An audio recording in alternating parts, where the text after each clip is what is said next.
Recording in progress.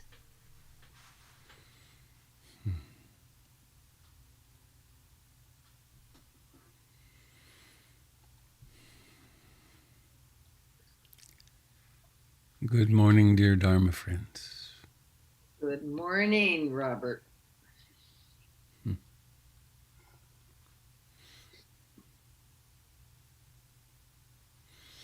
morning.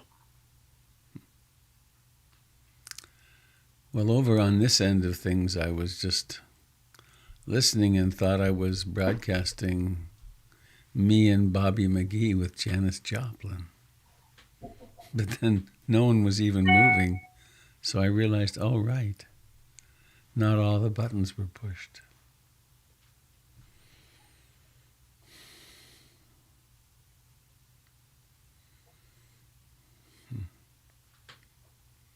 It's the 21st of January, 2022. I am that which presents itself, thinks of itself as Robert Beatty. And this is a production of the Portland Insight Meditation Community. The Portland, Oregon Insight Meditation Community.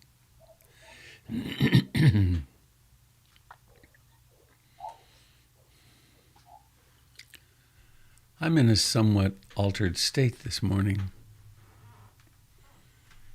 Two significant events. One was I had a body work session 2 days ago, and a brand new pain arose in the night, before actually, such that moving was incredibly excruciating, halfway up my back. Strange. It was difficult to get out of bed and go get the heating pad. Really difficult, actually. The other is that I watched that Don't Look Up last night.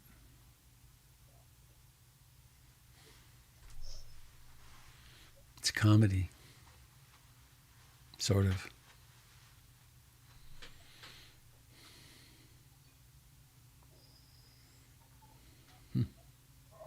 I recommend watching it. It's heavy.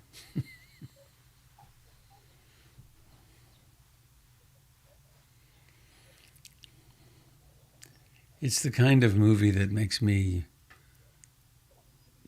really want to practice deeply.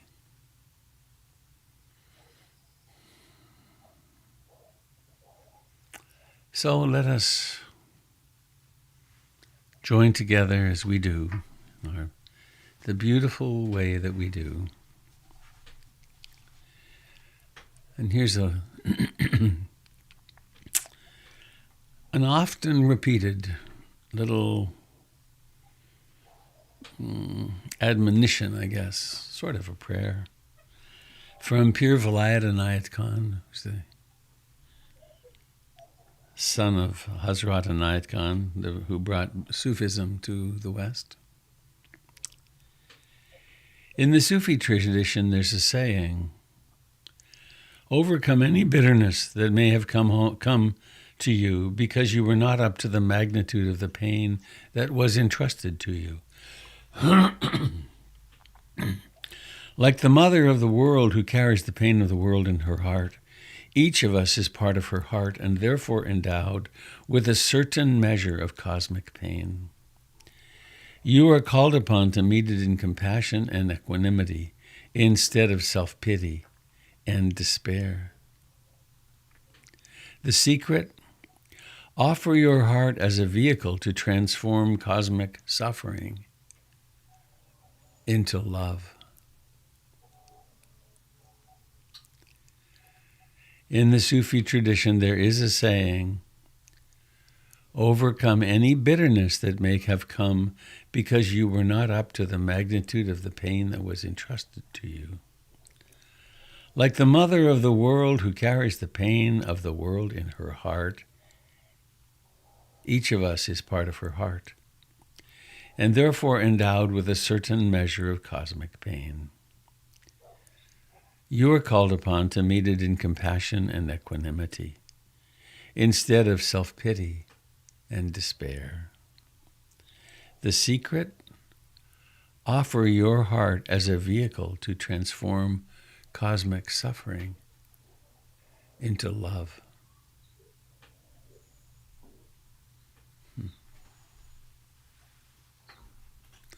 I will put that in the chat.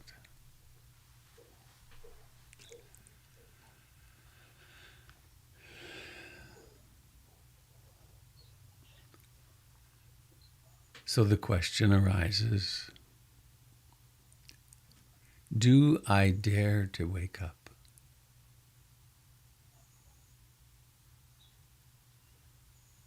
Or are my delusions, the delusions of my time,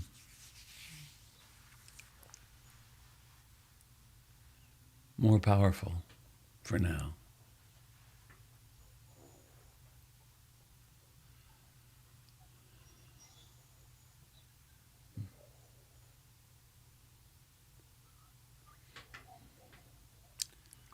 Will I stay enamored of the consolation prizes?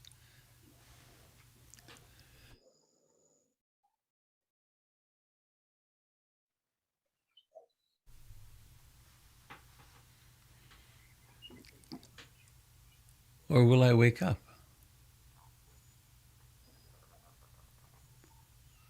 Will my eyes open so that I can see the precious beauty of humanity and the world?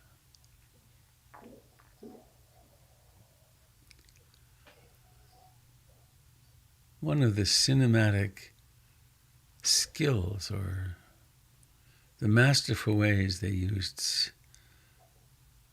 movie technology in that movie, was you get little glimpses every now and then of a mommy hippopotamus with her baby, or of a bee, or of a hummingbird with an incredibly long proboscis, if that's the right word. The extraordinary beauty of the world. So let us sit. At this moment, we are each and all the cambium layer of life of the earth.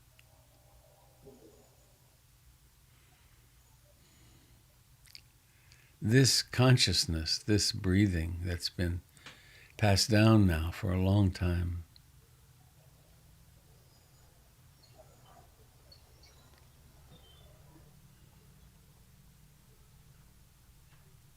right now it's here, and we are the repository.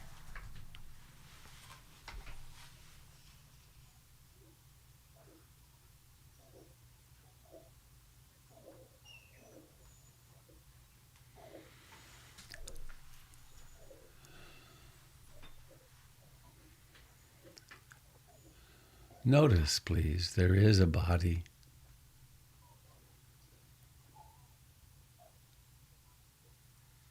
And something knows it.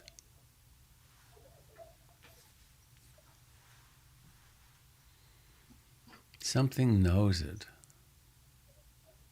There is consciousness.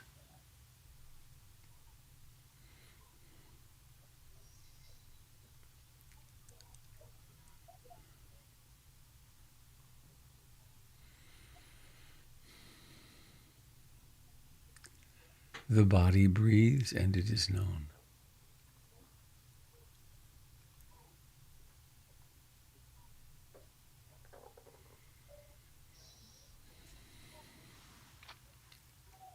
There could well be thoughts.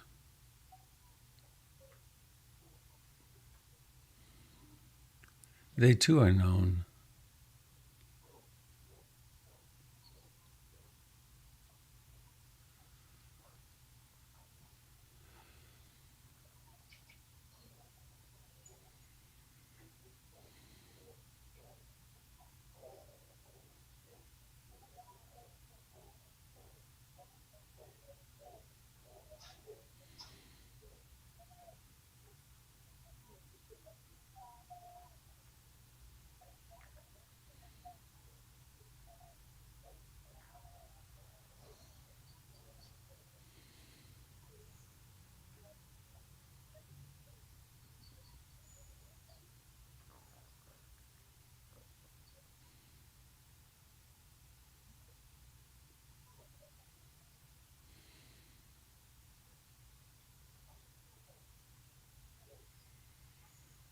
Each breath has a beginning.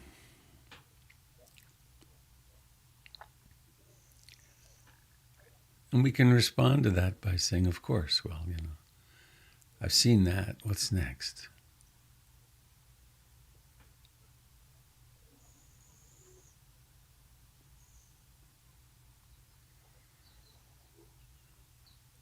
And then we can make contact with that beginning.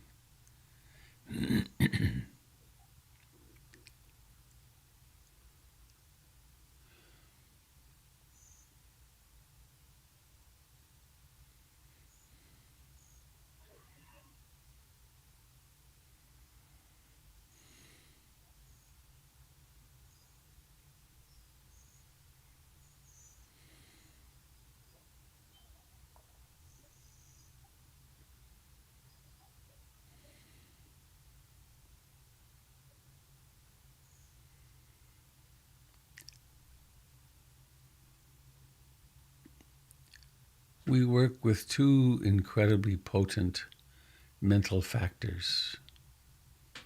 The Buddhists call them cetasikas, building blocks.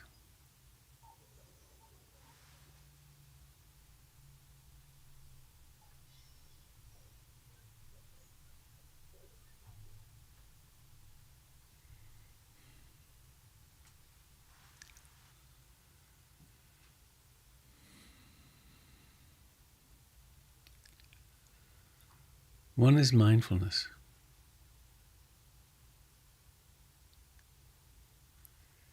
It is that which knows, that which is aware, awake.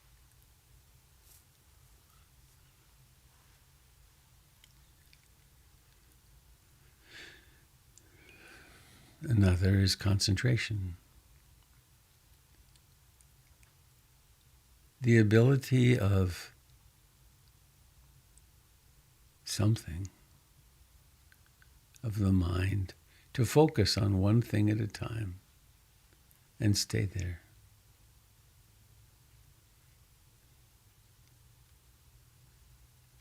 It's the exact opposite of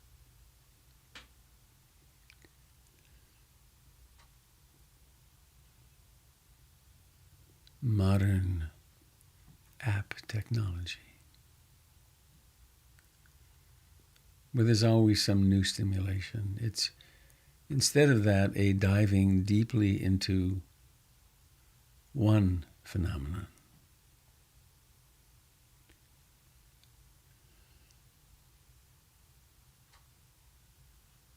And so we can choose in-breathing and out-breathing as our point of orientation in the universe.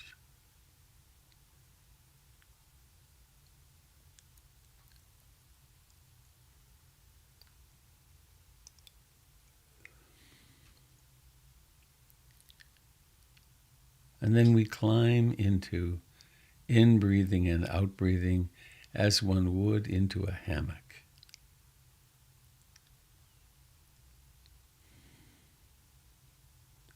It's so fine to rest somewhere.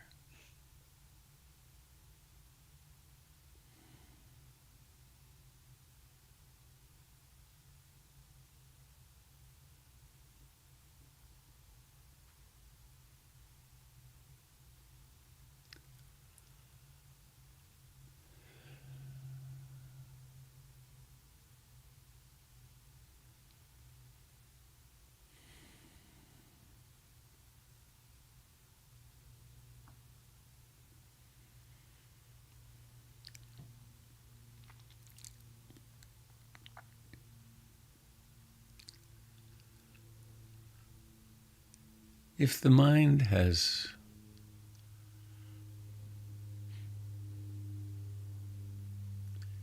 If the mind is filled to some degree with the five hindrances, which are desire, wanting, craving, or the opposite side of craving, which is wanting not, aversion, disliking,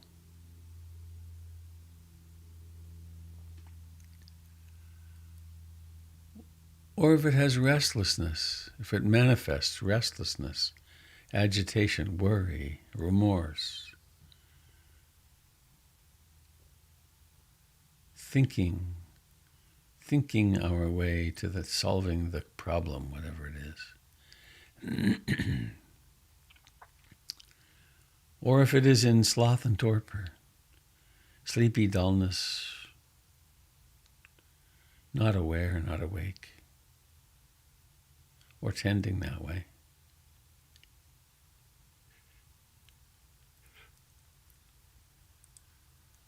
Or if it's confused through doubt, busy with conflicting belief systems.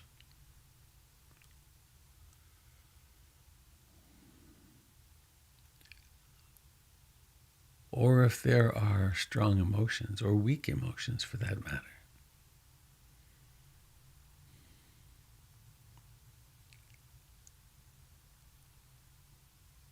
All this we know for what it is the mind in action.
Sometimes it's very helpful to add to our practice a strategy made popular in modernity by the Mahasi Sayadaw of Rangoon, Burma, Myanmar now.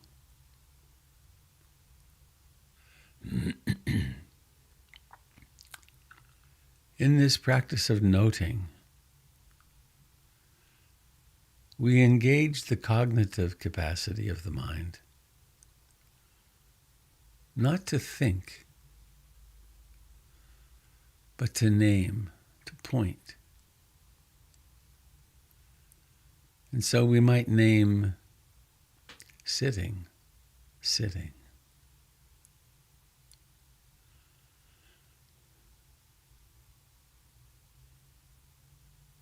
In, as the breath comes in. Or rising, rising as the chest and abdomen expand. Falling, falling.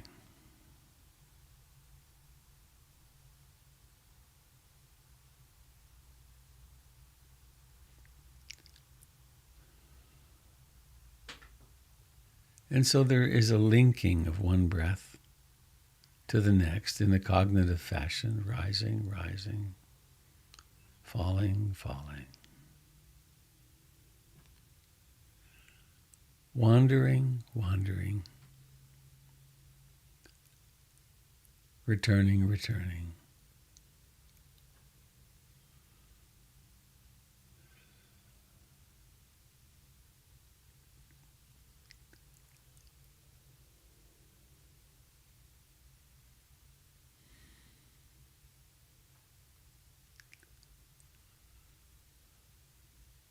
If the hindrances are present, we would note them as well.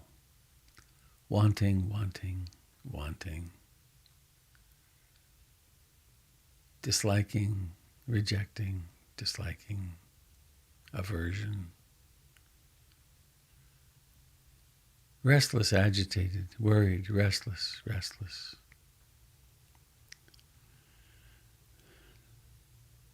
Sloth and torpor, sleepy, sloth. And doubting, doubting. It's so relieving and potent to become awake in doubting.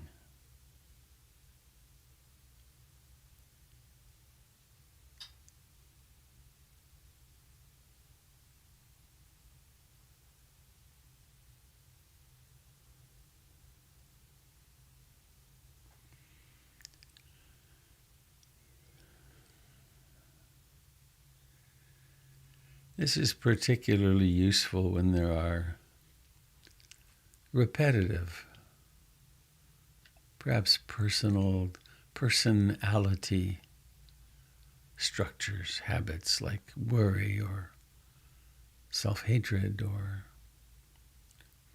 criticism of others or oneself. To note, judging, judging. To note, liking, liking, disliking, disliking.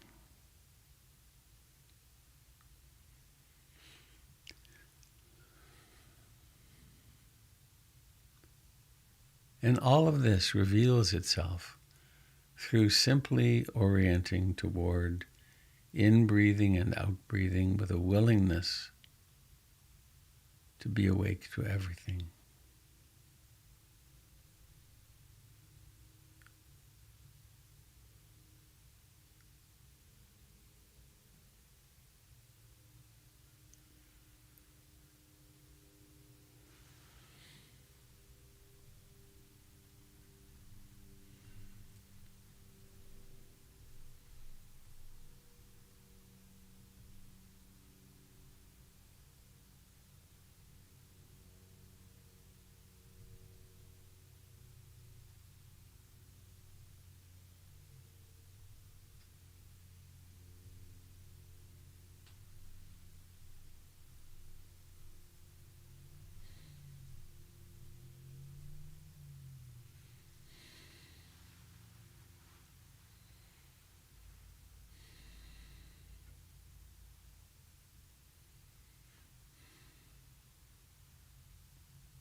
the pull, the habit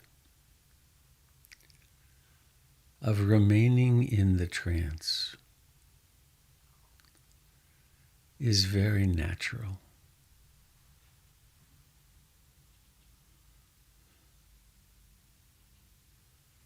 We're like a cork in a stream headed for the ocean.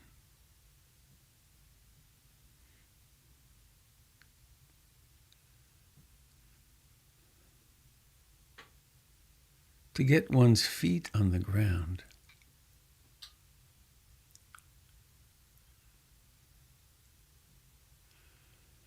to stand up in the stream and to go against the stream,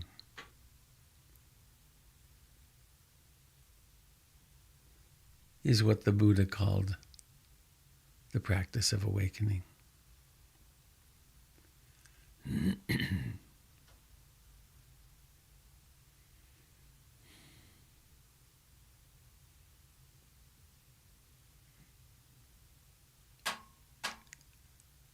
And so we find, we locate, we get the coordinates of the breath.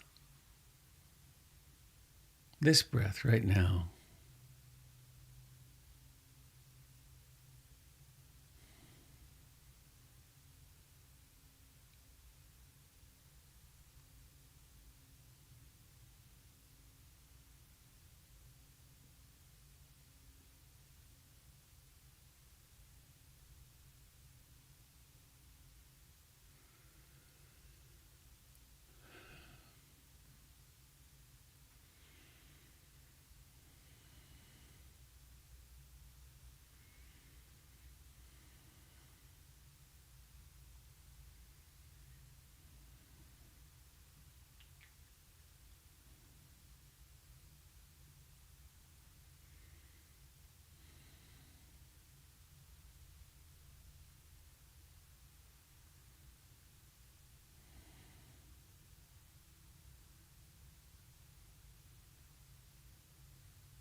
Rising, rising, falling, falling.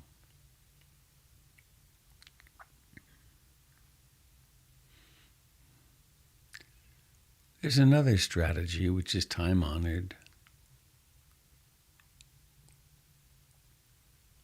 Practiced a lot in some Zen lineages.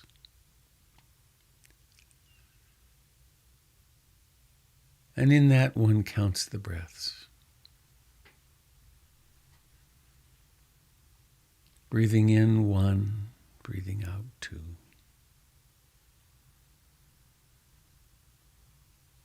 So it's 1, 2, 3, 4, and so on, up to 10. And then starting over. Or count to 10 and then count down to 1. This is an emphasis on concentration. Very useful for tranquilizing the mind, for suppressing the 5 hindrances.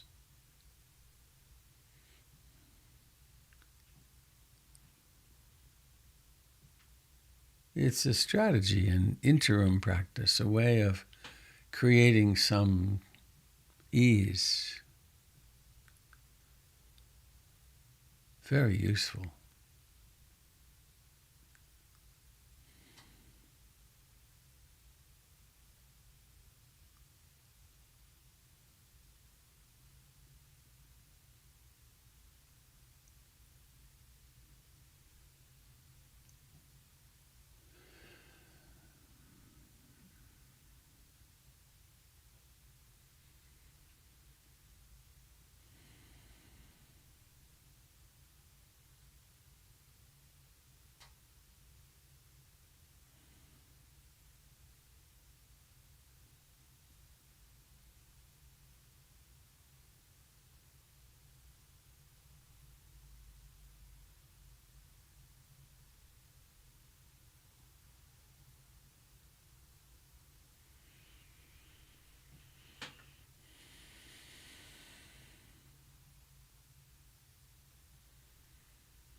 We are born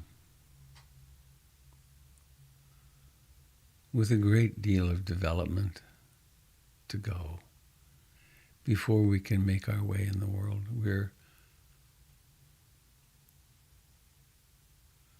We're vulnerable when we're born, almost as much as those kangaroo babies and other marsupials are. We get born and have to make our way to the pouch.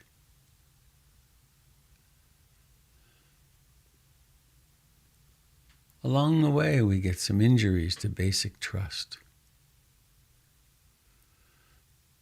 We develop stories about who we are and who we're not.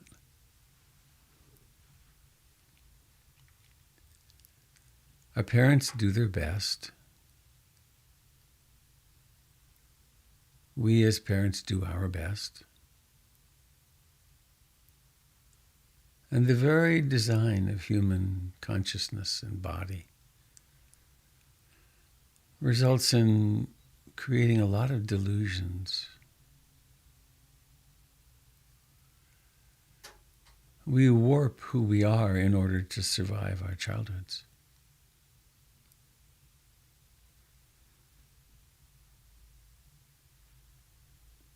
Our parents may have no inkling at all about a spiritual life. They may in fact be quite religious and therefore stunt our spiritual development.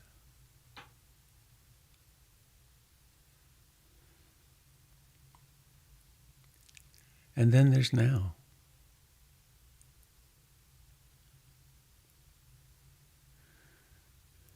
And if we dare to stop and to pay attention,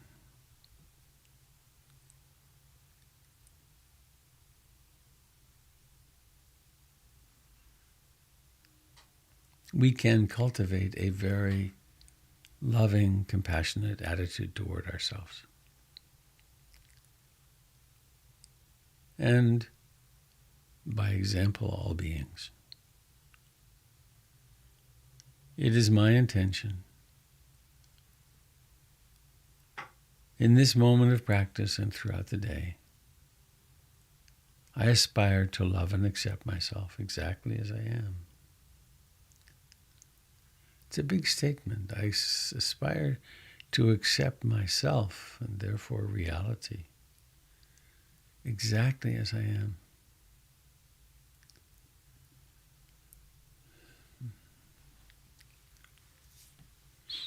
In so doing, I will no doubt discover some pleasures, some pains, some disappointments, some suffering.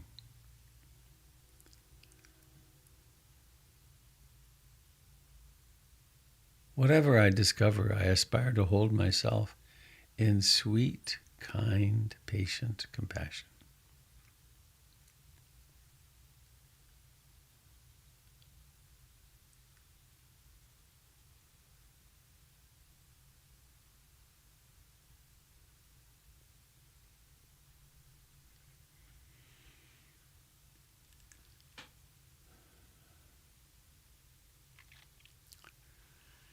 And so we have the dance of mindfulness and concentration.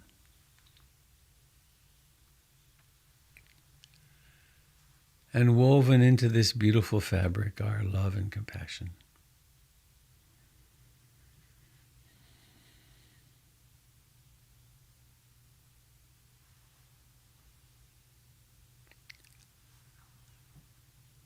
And let's go further and include in this field of awareness and concentration and love and compassion, let's include the entire body.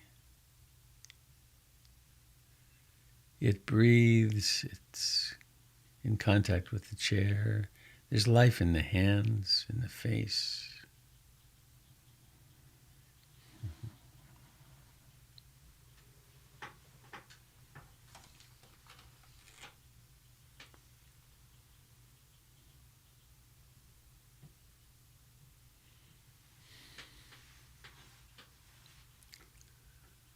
We are the living earth. This is the cambium layer of consciousness.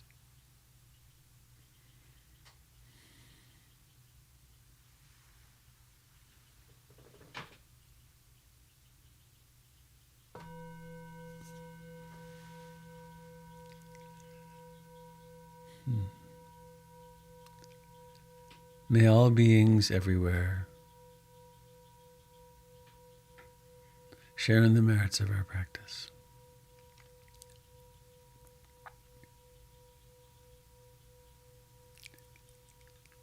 May all beings everywhere. May our parents and children, friends and colleagues, may people in war zones, may people in fancy vacation hotels right now, may people in the hospital,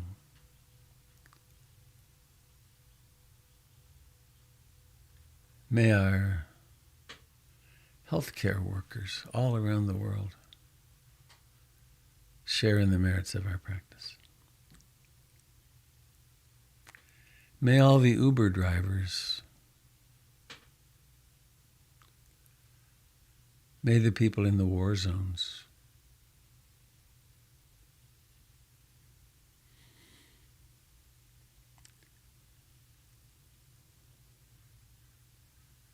may all beings, our friends, brothers, sisters, relatives, distant relatives of the air, the earth, and the waters,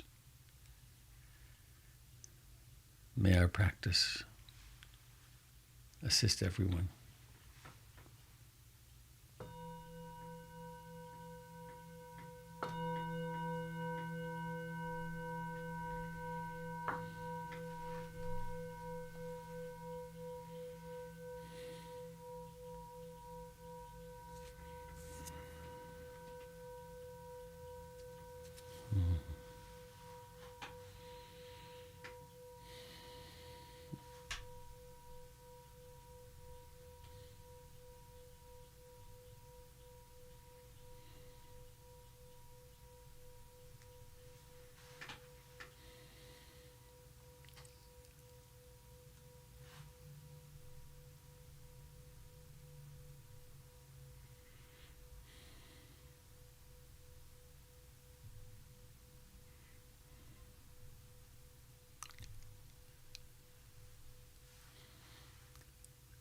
I would like to call to the altar of our hearts Ruth Dennison,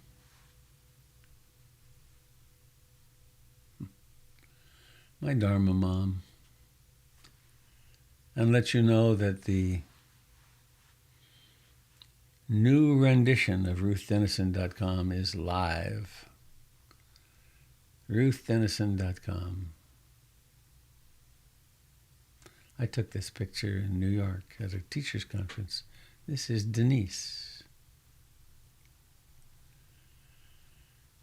So there's the teaching shed in video and audio, and there's interviews, and this is 11 letters that I wrote at the time of her death, keeping the world informed of what was happening.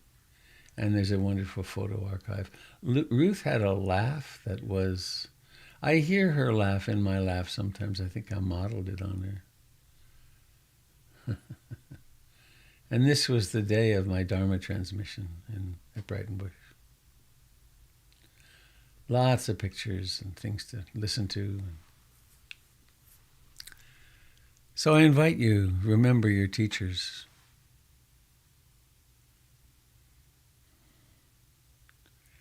And maybe reflect a little bit to whom you have been a teacher or are a teacher.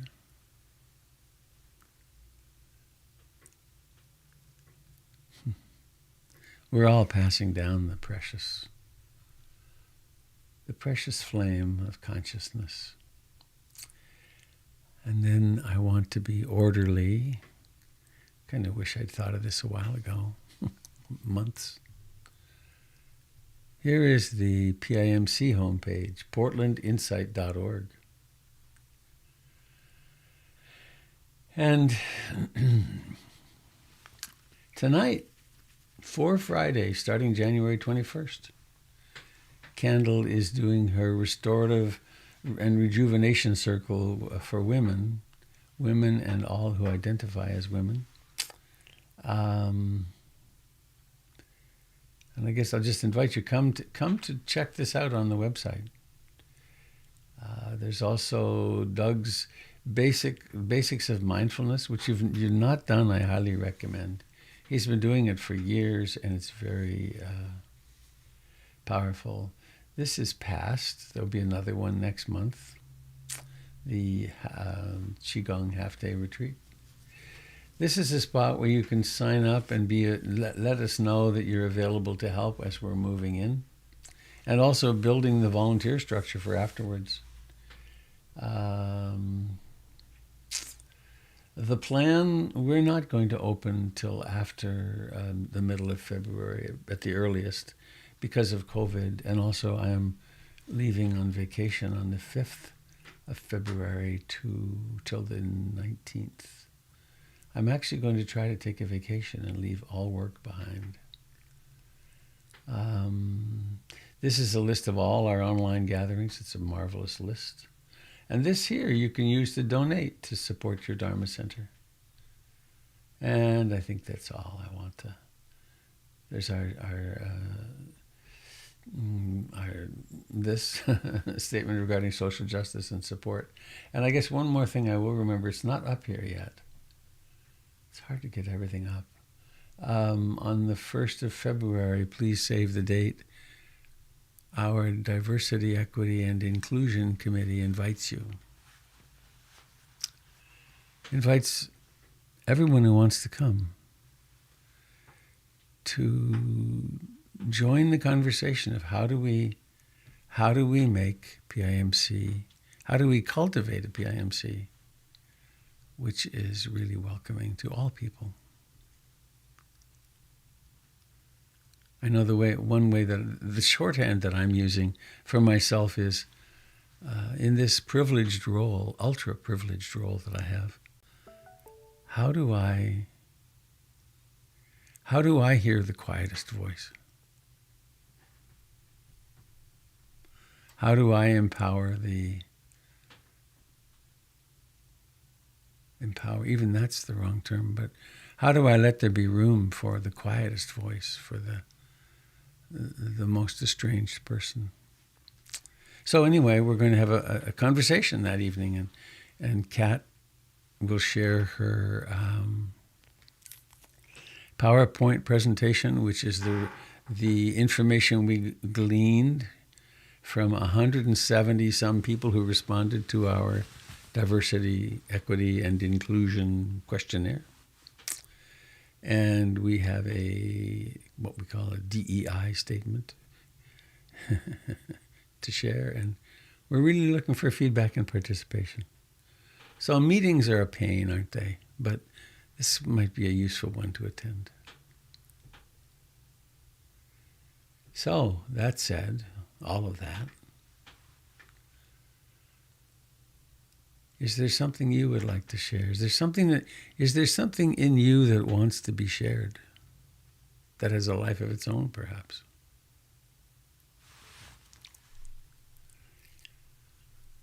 Yes. Hi, my name is Nicole. I'm calling in from Maine. And at a little levity, sometimes I just want to fangirl out on you, Robert, because today I was having resistance. I'm like, you're going to give yourself a little present by coming here. And I just don't know how you always address everything that I'm going through. So I, too, had the bravery to finally watch Don't Look Up, because I knew it was going to hit a lot of things that I have issues with, things that I don't want to accept. And I, too, was struck by the beauty of the world pieces and then contrasted with the trash on the ground. But at the very end, when they were sitting around the table and he goes, we really did have everything we needed. And I just burst into tears because so much of the time I don't want to accept that this is my life. And lately, I've been doing this summit, and everything is about this acceptance. The way things are, they fall apart, and you have to accept it. And I have such resistance. It's just like this. I've had this premise of my life, and it's being just broken down. And there's just a lot of grief letting go of these false thoughts because I just was so based on them. And so I do some EMDR and some social, no, structural dissociation work. And I've been working with this one little trauma part, and she said she's ready to retire. And I've become so identified, and she's been such a vehicle for me to appreciate myself and realize my strength, that I want to honor her, that she trusts me enough to come back into, reabsorb and not have to be like a separate little entity. But it's the same time, I'm just having a hard time letting that go. And then the final thing is yesterday I ran into this homeless lady, and I don't know, it was instant, like I just loved her. I don't know what it was. And so she was high as a kite and ranting, and I just went over and talked to her for a little bit. And on her way out, she's like, "Thank you for not judging me." And it's like, I have such problems with judging myself and other people. But she was talking about how they only had $4, and so they were splitting a piece of pizza and a Coke. And so she mentioned pizza, and then I went off into my food mind, bought pizza, and I should have just handed it to her. And so I'm trying like not to get like being so not awake, where that pizza would have been so much better for her than me. So I have been trying, just so much of your meditations are always about this grace of forgiving yourself and, realizing you're not perfect and accepting those parts. So I have a feeling that every time I'm in that cushion lately is that I'm just going to be bawling, because it's like I'm being broken and I don't quite know what to do with all that, but I'm willing to be here for it. So thank you so much, Robert, that every time I come here, you just help me have more compassion.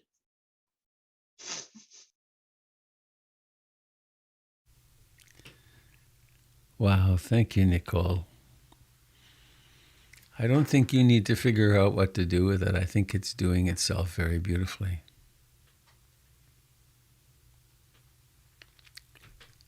The call from within. There's something waking up in you, and you get to go along for the ride and watch the resistances and also the beauty of your sensitivity. And thanks for sharing.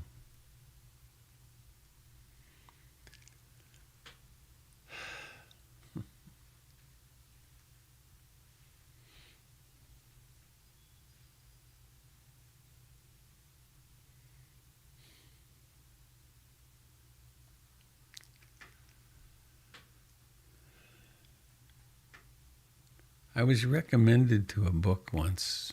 I think Matt Flickstein turned me on to it. It's by Carl Friedrich von Durkheim. It was written in, I don't know, I'm not sure when. I'm not sure that I even opened it. It's one of those books that I bought.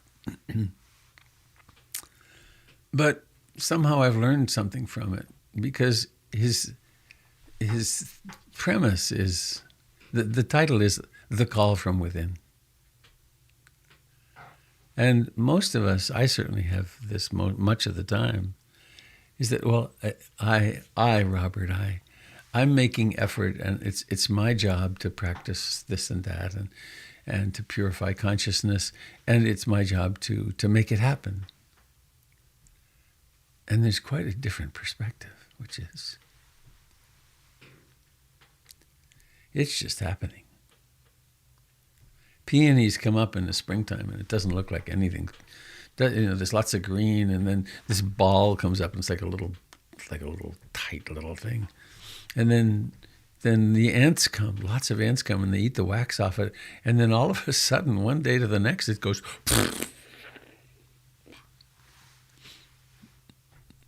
I think that's true too in our spiritual practice. There's something waking up in us, and we can support it. We can take time. We can break out of our not countless, but our many distractions and addictions, and make room. And then we can come together and support one another, Sangha.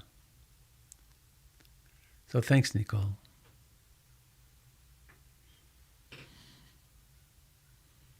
I love your drawing. It looks like fractals.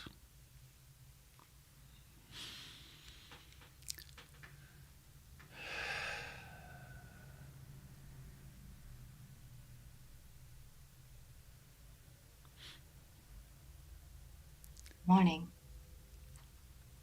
Hello. Jamie, hi. Thank you, Nicole, for sharing that. I can relate to that. Robert said something. You said something a few days ago. Someone was talking about the concern of spiritual bypass and like wondering, like, am I really over this or am I just fooling myself? And we had a great conversation. We all had a great conversation about it, and that's been something that's coming up for me too. Nicole, you mentioned a part of you that's ready to retire, a part of your sort of identity or trauma history that's ready to be done. And there's just tons of that going on in my own life right now. And what's coming up for me is like, who am I when nothing's wrong with me? You know, what? You know, and Robert, one of the things you said very tenderly, not in an unkind way, but you said, who are you to think you could actually wake up?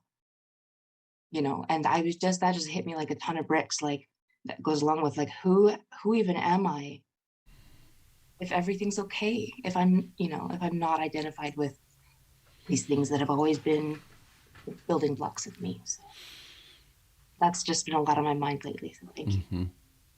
Who am I when nothing's wrong with me? Who knows?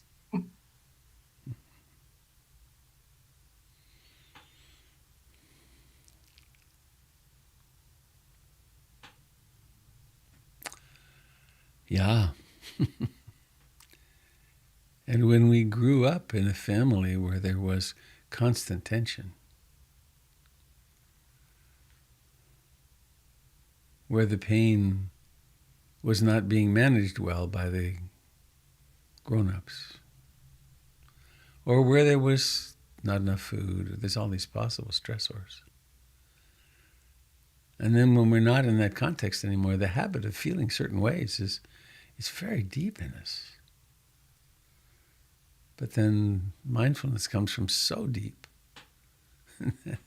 how do we accept it that this moment is fine?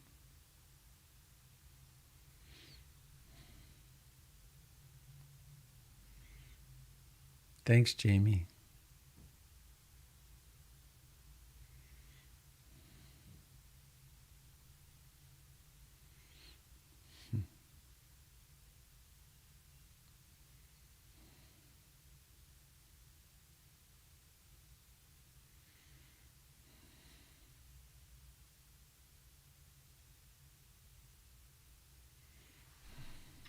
Hi, Robert. Hello, Joy. I just want to say I really enjoyed when Jay's cat brushed up against the camera and stared straight at us. Did anyone else see that? It was so funny. I really like when people's animals join our meditation. It's so nice to be with those other beings.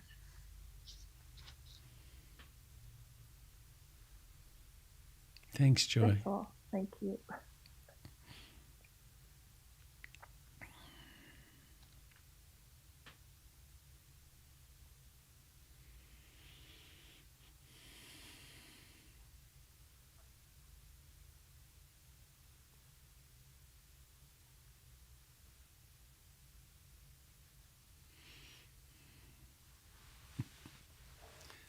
Ruth was always surrounded by life. She fed the roadrunners. She always had little balls of raw hamburger in the fridge, and they would come to the door and wait for her to feed them hamburger.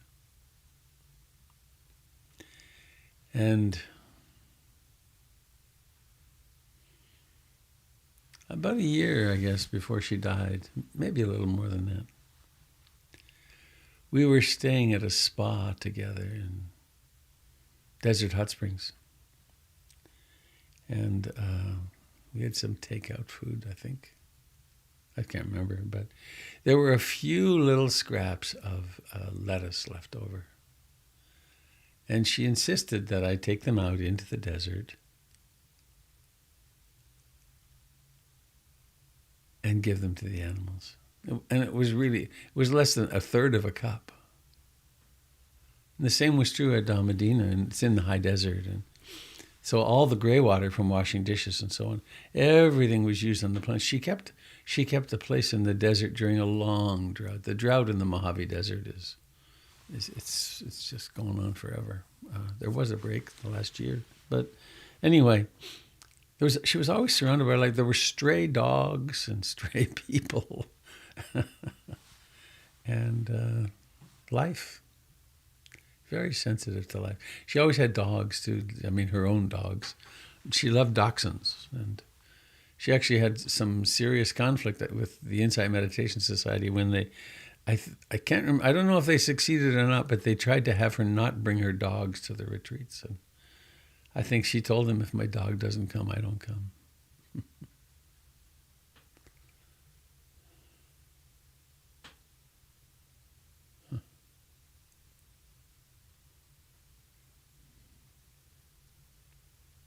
Robert, I have a question about right speech. Uh-huh. The question is, when you see something that there is to say in the world, like there's a meteor coming at you and that you maybe should look at it, or the fact that we're going to die or anything like that, what do you do with when there's an opposition speaking, which is exact opposite, which is like, don't look up, and some people saying, do look up, or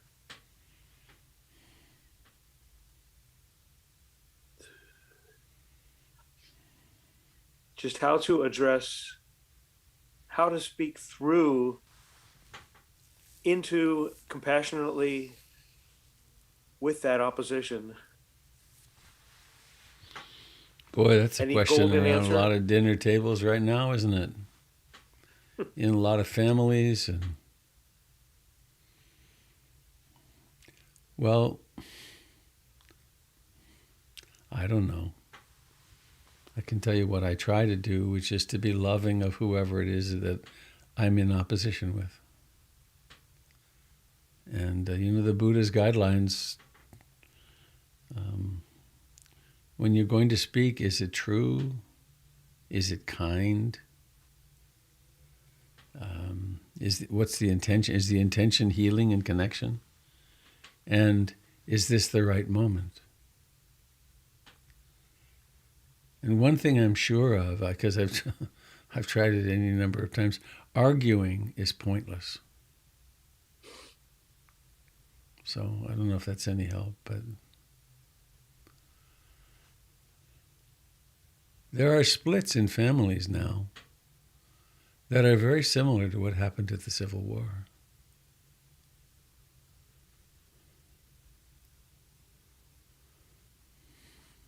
People get swept up into beliefs and ideologies and become very entrenched.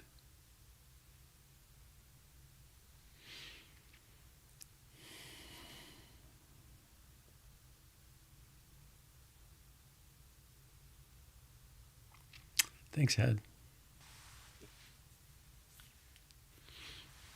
That was a very brilliant part in the Don't Look Up movie, was that there were demonstrations happening, and there would be one person. They would have one person say, basically, I don't believe in science, or I don't believe in vaccination, or I do believe in vaccination. And in just in these almost tachistoscopic, just presentations, they showed all the a bunch of the polarities that we're living with in our time. And it was very, very powerful.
it's Birch. Hello, Birch. Thank you for one of the opening phrases of placing the breath in a hammock. That was so sweet, and then transformed for me about putting the breath on a swing, rising and falling of a swing, and that brought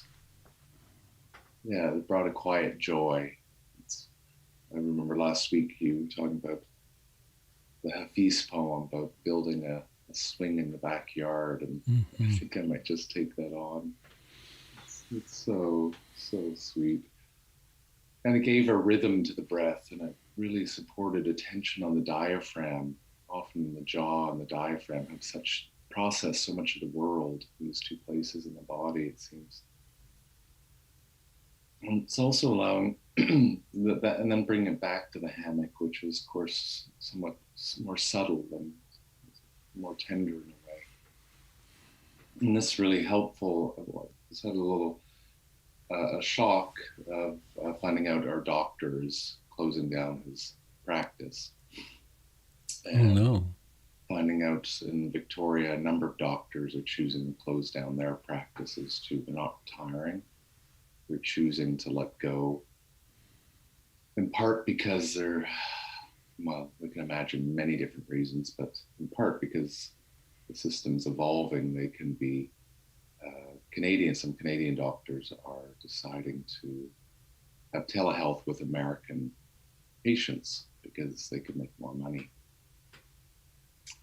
And then to find out, so it's been a week of just finding out of as we were told would happen, our medical system, where at the beginning of the pandemic, we were short of paramedics at 60,000 in BC, and we're now down to 36,000.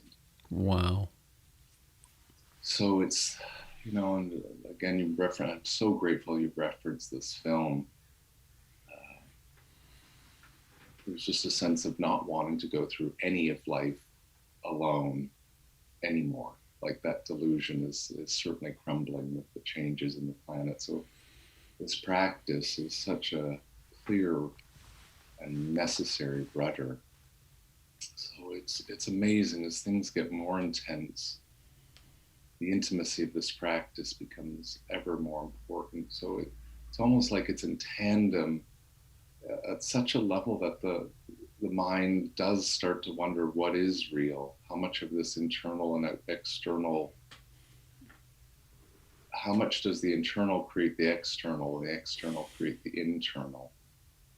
So the membrane between that, and I don't need an answer so much as I do value a right view that allows that even to hold that question to relax more intimately into the practice.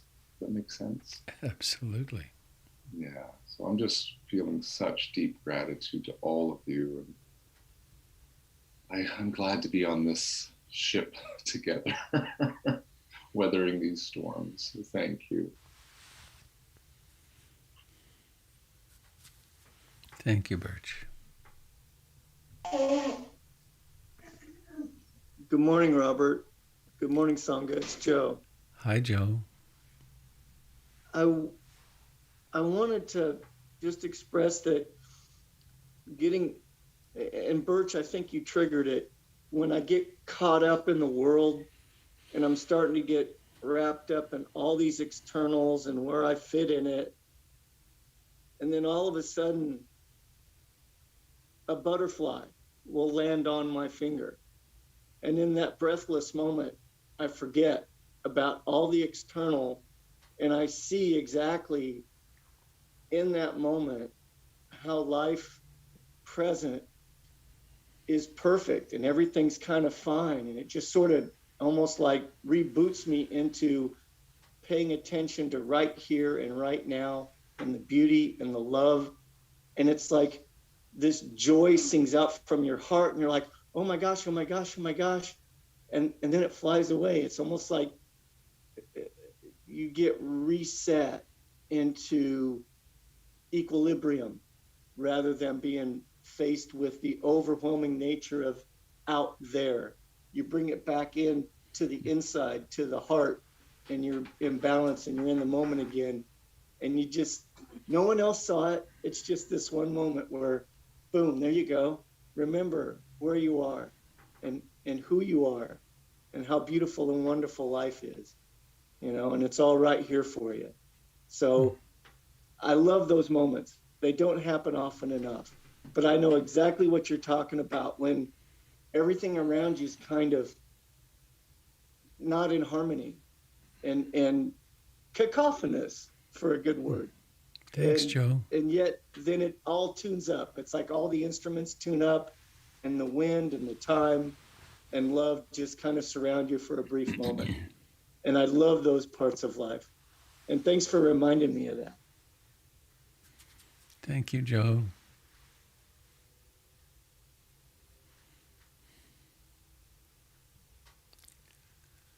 I have another movie recommendation. I bet you can still find it somewhere. It's called Koya Niskatsi. Koya Niskatsi.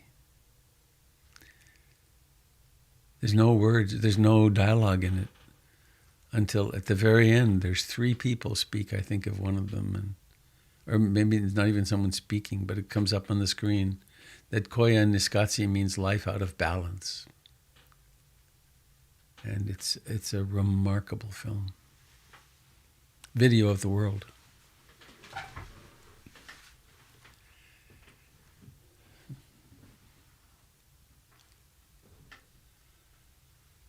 Koya Niskatsi.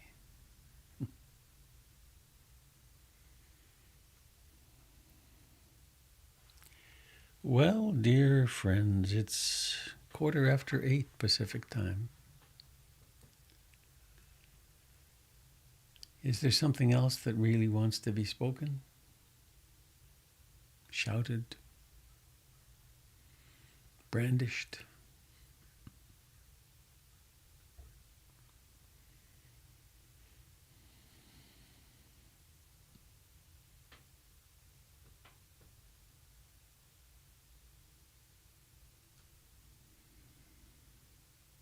Well, let us sing, chant our way home. Bhavatu Sabe Mangalam. May all beings receive all blessings. Sadhu, sadhu, sadhu. Bhavatu Sabe Mangalam. Bhavatu Sabe Mangalam. Bhavatu Sabe Mangalam. Sadhu, sadhu, sadhu. Sadhu. Have a fine day, dear friends. I have a wonderful plan for myself today. 40 some years ago, a remarkable man named Don Nickerson, who was my first therapist, insisted that I start a private practice teaching meditation and pairing it with therapy. And he set off my entire journey of this. I was teaching already, but and he's 95 years old last week. And I'm going to have lunch with him today and take he and Linda some lunch. Your mask. Thank you for us. Mm-hmm. Yeah. Okay. Yeah. I haven't got my poem yet. I always go with a poem because he's a poet too, and we always trade a poem. And I will tell you this. 2 times ago, his dementia is creeping. And I was there, and we had long periods of silence, as long as 5 minutes, quiet, and then he'd say something, or I'd say something. And then I said, well, you got a poem? And he said, yeah. And I said, okay, I'm ready. And he fell silent for 10 minutes. I thought maybe he'd gone to sleep. And then he said, "Here, not here. Here, not here."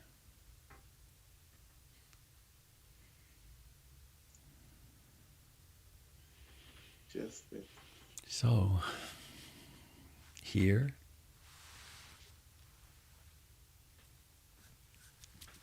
till next Monday or till Sunday, and then it becomes not here.